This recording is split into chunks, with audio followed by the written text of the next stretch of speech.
Je suis très attiré par tous les lieux qui sont remplis d'esprit, de lieux de traces, de mémoire, effectivement. Pas forcément physique, évidemment, puisqu'il n'y a pas d'homme, ou il peut y en avoir, mais furtivement, mais vraiment par ce qu'ils laissent derrière eux.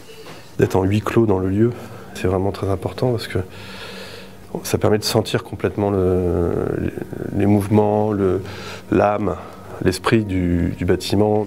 La difficulté étant effectivement de travailler sur un bâtiment qui vient d'être livré, qui est propre comme un sou, neuf. Mais là on est dans l'antre, donc c'est le rôle de la petite souris que de se balader et d'aller voir ce qui se passe ailleurs. Le choix de photographier une chambre avec un lit défait fait qu'on a une trace de la présence humaine. Il fallait que je trouve un angle, plus je vais utiliser entre guillemets l'ambiance qui émane de la chambre, plus ça donnera du sens au sujet, donc qui est le lit défait. Et donc paradoxalement, il n'y a personne. Il n'y a pas âme qui vive, mais en même temps, il y a âme qui respire. Ces chambres sont prises en photo parce qu'elles sont remplies justement de traces humaines. Pour moi, la difficulté de faire des photographies dans un hôtel qui vient d'être livré, donc qui est propre comme un sou neuf, c'est de montrer qu'il y a malgré tout derrière une patine, quelque chose qui fait que ça le rend humain et non pas déshumanisé.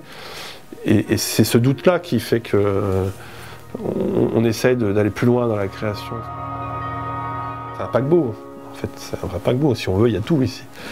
Le fait de vivre en huis clos, de se balader comme une petite souris ou d'essayer de porter un regard avec une certaine distance en restant quand même dans son savoir-faire. C'est aussi un exercice qui fait que dans le rendu, il y a un vrai challenge.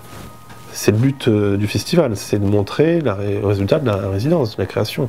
Faire d'une photographie de chambre une œuvre photographique, là, il y a une contrainte. Et c'est ça le challenge. Pendant de longues années, j'ai utilisé ce qu'on appelle une chambre photographique où on se cachait sous un voile pour faire la mise au point. Et en fait, j'utilise mon appareil photo comme une chambre où j'utilise très peu le viseur qui est dedans réflexe, mais plutôt l'écran qui est derrière. Et on peut voir, il est quadrillé. Donc cet écran permet de bien vérifier que les parallaxes sont correctement droites.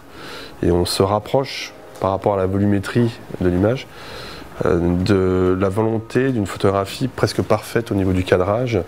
Donc c'est une vision, je dirais, hyper réaliste, puisqu'en fait, il n'y a aucune falsification, on est véritablement dans la reproduction du réel.